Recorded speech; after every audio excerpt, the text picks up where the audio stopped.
let's talk about the best kept wedding floral secret. Arguably one of the hardest parts about doing DIY florals is figuring out like how many of each flower that you need, what we call the recipe or the ratio.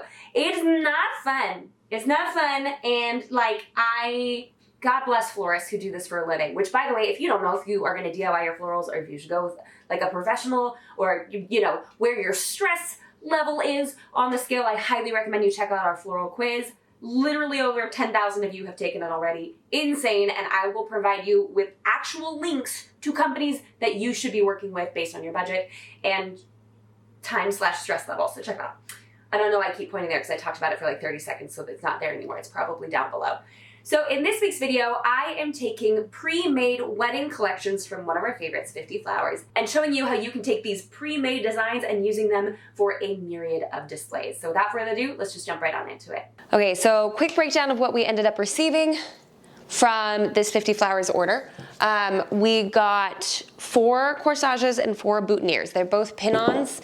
They literally are the same exact thing. Like, there is no difference between them. But they also come with really long stems, which comes in handy if you're going to be repurposing these.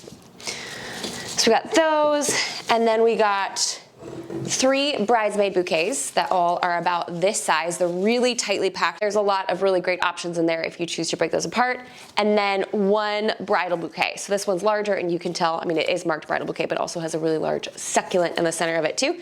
And then some spare florals. This is if something wilts or starts to look a little silly or a little sad, that you can replace it with something like this. Yeah, so there's all those. Now, when you're working with a package like this, obviously, as we've already talked about, some of the benefits are that you get them already pre-curated into the perfect recipes, right? So you don't have to be ordering things in bunches. Instead, you order something like this that could then be turned into 2, if not 3 bud vases for your centerpiece. Or something like this that could then be broken apart and put into a bunch of bud vases, maybe 1 or 2 centerpieces. You just see a lot of potential in here. So I'm gonna go ahead and show you some of the bud vases that we have. Let me clear some of this out of the way. When you were working with bud vases, the opening of the bud vase, the size of that matters. Because something like this is going to have a much broader opening, can hold a lot more flowers, but also therefore you can't use a small amount of flowers in a bud vase like this because they're all going to fall open. If you want a more tightly compacted arrangement and or you want to use less flowers, you're going to want to focus on those that have smaller openings at the top. This one's a fairly generous medium-sized one. I don't think I'll actually be doing anything with this one today. I just want to bring it as another option. Now as we move into the larger size vessels, the ratio is going to be a lot different with something like this, because now we have basically almost the same size opening, but a much taller bottle. So when you start working with stuff like this, you can see how something like that, that's not really gonna work. You're gonna need to do much taller flowers to offset the large size of this bottle, which kind of might end up looking a little silly unless the bulk of your flowers at the very top are heavy enough to balance this out. So it almost gives it like an hourglass illusion where it's wide and then tightens at the neck and then comes back out where the florals are on display. Because you have a small mouth, a small opening right here, that really limits how many stems you can put in here. So you'd want to focus on something like hydrangeas or something with a really large head to them, a lot of surface area to take up that space. When you're working with centerpiece vessels, the same policy applies. The opening, the mouth of it, basically allows and or limits how many florals you can put in there. I love a shape like this because right here, having a wider, more like teardrop style base gives you the opportunity to actually pack a decent amount of florals in there and then fan out the stems. So yes, they could be tightly compacted if you stuck them in directly like this, but if you kind of twist it a little and they fall to the sides really nicely, that's a really cool option for that as well. You may want to work with something called floral foam. I will not be doing that today. I have this on hand for projects if I ever want to do something like that, but I'm going to focus my centerpiece instead on something like this today. Not a third version of Jamie in one video. Okay. Upon further reflection and looking at the 50 Flowers website for the pre-made wedding collections, it's very confusing on how to figure out what to order. So my team, actually Lauren on my team, put together this calculator. I'm gonna link it right here. I'll also leave it in the description box if you get to the end of the video and you're like, yes, I need that. That basically tells you what you need to be ordering because they kind of have obscure names for them. You don't know how many boutonnieres or centerpieces or bouquets come with them, so you can tell us how many people are in your wedding party and or how many tables you have, etc.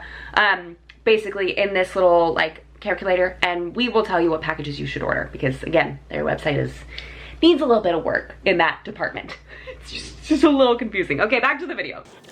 You may want to have floral tape. This is beat up. This has seen better days, but basically this is waterproof tape that helps you to create grids or tape off sections in any of your floristry. Also, please bear in mind, I'm not a professional. This is not what I do. This is just like a hobby that I like to do from time to time. And because I do think that like this particular setup using the pre-packaged items is really helpful. And no one's talking about them. So I figured, let's, I talk a lot. I might as well be the one to talk about them. So let's start off with bud vases. And let's kind of clear off my workspace. Oh, forgot to say that I also have shears for trimming off the ends and a pair of scissors.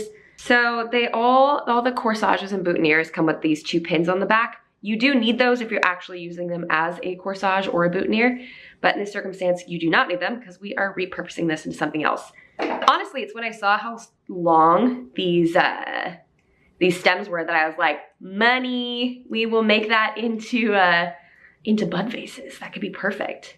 And I wish that there was a way of removing these ribbons without absolutely eviscerating it, because of course I'd love to repurpose those if possible, but they're pretty, I've tried in the past, they're pretty tightly done. That's not happening. Okay, so now we have this. This is currently what is inside this corsage slash boutonniere. We've got 2 of the button mums. We've got 2 spray roses.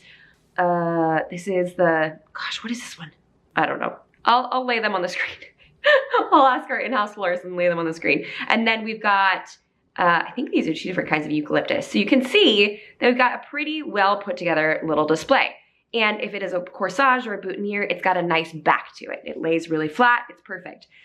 Because it will be laid against someone's person. Obviously, if it's gonna be like this, you don't want flowers on the backhand side. But if you were gonna put it in some sort of display like this, it's probably gonna be visible from all sides. So instead, what you'll probably wanna do is you start off with your greenery, and I actually may not use this whole thing in one bud vase. In fact, I probably won't. Yeah, okay, let's try it all at once and see what it looks like. But moving the greenery to the center instead of the edge. Well, that's tight. So here is what one looks like in this bud vase. I actually don't mind that in the slightest. It is a little tightly packed. I wish they were a little bit more spread apart. But here's one option on just taking the simple corsage and a boutonniere, plopping it in a bud vase, and this one is really well filled out. Let me see if I can tilt it. Luckily, there's no water in this, so I can tilt it so you can see.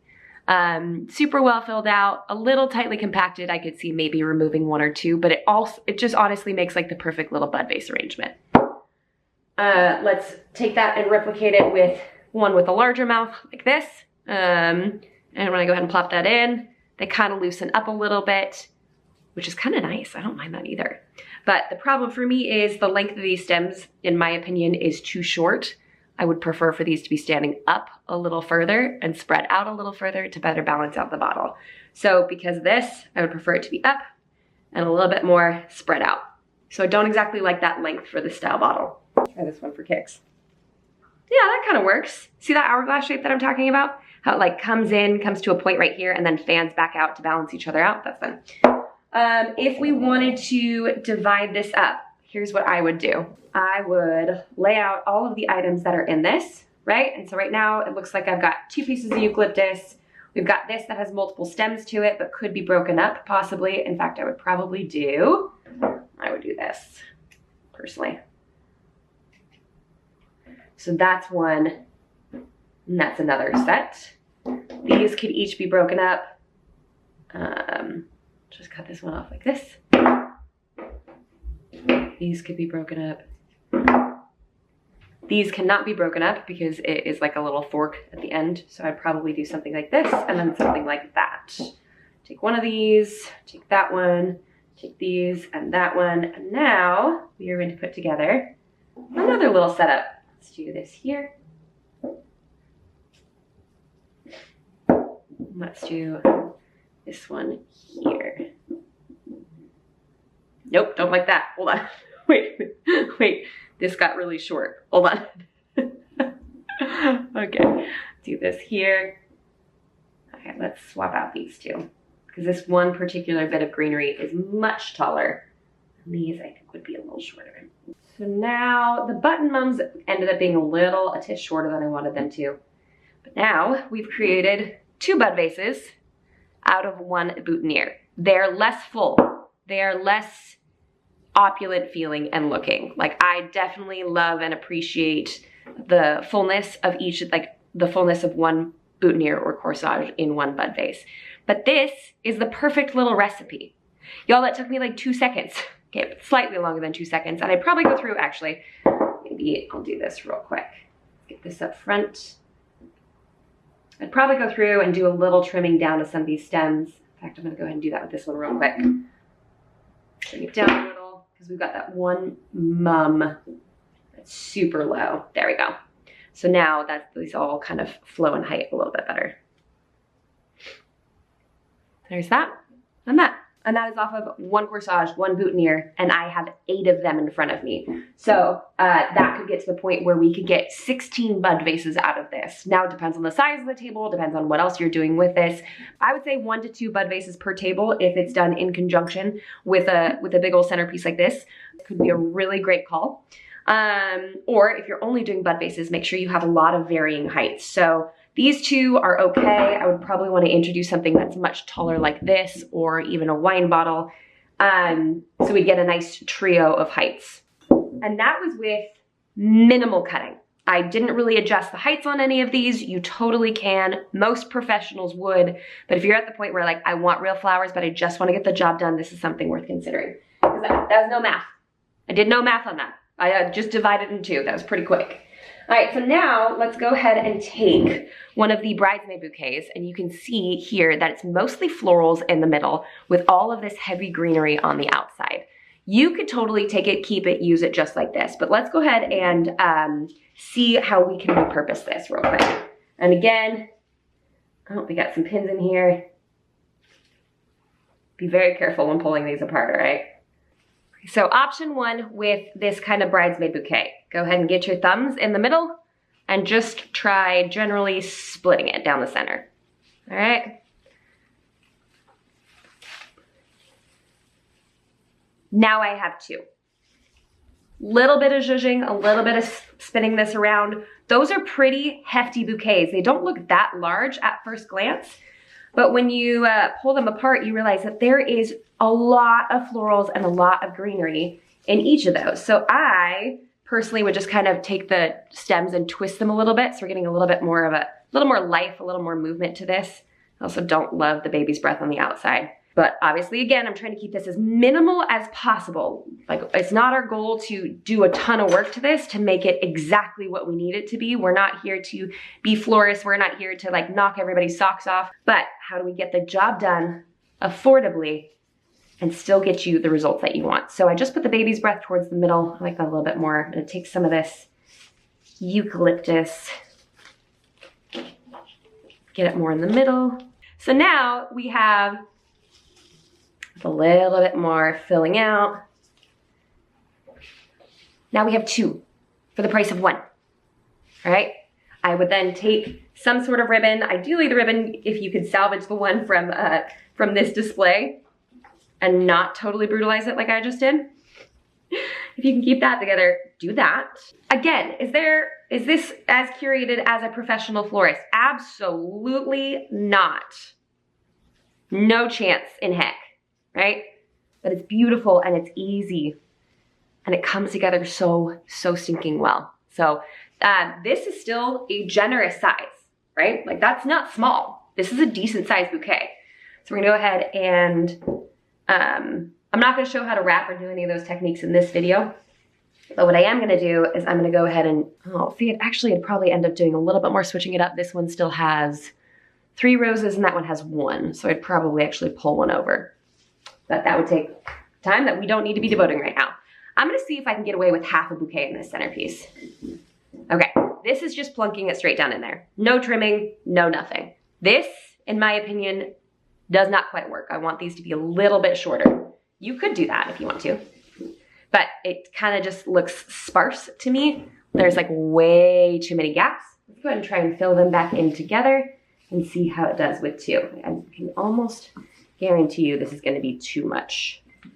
Yeah, I don't even know if I can get that. There we go. That's a lot more full. We are dealing with a lot of wide mouth on this centerpiece. So that looks great. Here's the problem with this one. It's pretty tall. So let's go ahead and pull that out. And by shortening the stems, I'm gonna try to make this like as simple as possible. So I'm actually gonna cut all the stems together. Okay, let's take about just over 1 inch off. Woo, I'm making a mess. Okay, cutting all the stems together. Again, no muss, no fuss. I don't wanna add extra work. If you wanna play around and floralize, like Godspeed, more power to you. There's something cathartic about working with flowers.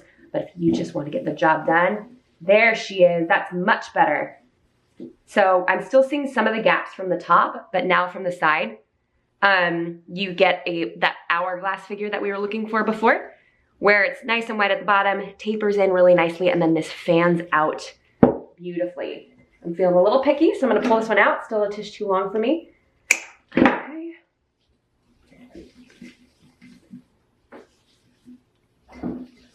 I love the concept of curated collections. I do. I think they're a brilliant idea. The problem is when they arrive to you and they look like this, it's literally like a neck ruffle of eucalyptus around the exterior of this bouquet. This is not life-giving. Now it's packaged this way on purpose to keep them safe and keep them protected during transit. I'm all here for that. But my problem is like most people would get this and be like, it's like you designed it in a bowl. You like dipped them upside down and put them into a bowl and then just shipped it. So there is a little bit of effort, a little bit of work that needs to go into these to make them be exactly what you want them to be. But I think the results are absolutely worth it. And then lastly, let's go ahead and pull out the bridal bouquet and see. My table is an absolute mess. This is my dining room table, y'all. Okay, let's see if we can get the bridal bouquet a little zhuzhed up as well. All right. This is it being held compactly. I just loosened my grip on it and it's already falling. I was holding it like this, I just loosened and you can see the stems are kind of spinning on their own as it's loosening in my grip. There was a little stick in here that held the little thing that said bride bouquet. So here's what I'm gonna do. I'm gonna take my fingers almost like this and gently cup underneath some of the larger blooms and or like this succulent and pull them up a little. This one just a little bit. Let's get these roses pulled up a little. So you can go as ham with this as you want to. You can pull this entire thing apart, pull it all apart, just lay it all out in pieces and redo it from scratch. Because I think we could like do away with a lot of what's happening here. So yeah, basically, like I was saying, you could do as much as you want to, or just literally let it fall open a little bit. Pull out some stems, pull some stuff up a little bit. And if you tighten your hand back up, you'll see it really comes back to that previous form. There's a lot that you can do with this. This is the simplest version of that, right? Because that's like, definitely has a lot more shape to it than it did before. And I removed 4 stems of eucalyptus that were adding a lot of just like an ascot, but the one that won't quit because it goes all the way around. All right, let me see. I can get some of these. Oh wait, bells of Ireland are in here. Oh, I forgot. Okay, so I'm loosening my grip down here and gently pulling this flower. This is, oh gosh, one of my favorite flowers of all time. I love bells of Ireland. I don't even know why. Looks like it should be a weed, but it's not. And you will see stuff like this, right? This is a little bit of a crispy bit at the top of a bit of eucalyptus that did not make the cut. Get it? That didn't travel well. This is gonna happen with a lot of your flowers. You also see it on this one right here. These are protection petals. These are guard petals. Those are meant to be there. You are meant to go through and gently remove them from the base. Those are left there on purpose. We've got more guard petals on this one. But instead of focusing on that for this video, we're just gonna kind of create some more movement. Okay, get some of these up in there. It's just a matter of like, just gently forcing them into place, right? Alstroemeria can get, there we go. That's simple. If you wanted to keep it that low key, you could. If you want to be extra, This will not be instructional. I am just going to be pulling this apart. Now that I have it all broken down, here's where you can have a lot of fun with this. You can end up then putting together kind of like your own bud vase arrangements, tossing them in. All together, all of these displays would probably get you, I don't know, enough bud vases for 10 to 15 tables. So when you're looking at bud vases for 10 to 15 tables, or you can break them apart and put them into other displays like this could still make a pretty decent bridal bouquet. Typically you want it to be a little bit bigger. Maybe you take a couple of the larger elements and kind of dress up this one particular bouquet a little bit. But really going with an option like this kind of like removes a lot of the stress and tension from creating something from scratch, from doing all of the math yourself from the very beginning, which can be a lot for people. This is not your gift. This is not something that you've trained to do, but you don't want to spend thousands of dollars on a florist, right? So you want to take a little bit of the matters into your own hand without having to reinvent the wheel or do all of the math yourself. Look at that. Super cute. Definitely on the smaller side for a bridal bouquet. So I would kind of keep adding to this and or playing around with some of these little details. Yes, it absolutely takes the artistry down a notch. It doesn't really give you the ability to customize. You are really pigeonholed into whatever the pre-made curated sets are that these companies put together. For this example was 50 flowers. However, it removes the stress of having to figure out all of the artistry of it, right? So it's just a matter of adjusting heights and removing some dead petals, and you can really get something that may not look exactly like a professional did it, but you got it done in a fraction of the time. What do you guys think? I hope you enjoyed this video. Honestly, breaking down these floral bouquets and or boutonnieres and using them in bud vases or what have you, it gives you the opportunity to DIY without like fully DIYing, you know what I'm saying? So you get a taste of the craftiness without all of the math behind the scenes. So that's what we have for this week's video, guys. Thank you so much for stopping by. If you're still unsure what you want to do for your wedding flowers, jump on down into the description box for that quiz that I mentioned a little bit earlier in the video, and subscribe to this channel for more tips and tricks for the modern day bride, because honestly, it's like, I feel like I'm contractually obligated to talk about flowers once every other month because it's one of my favorite elements about weddings, but like not everyone's made of money. So we should continue to make sure that we're coming up with affordable options, shall we? And until next week, bye guys!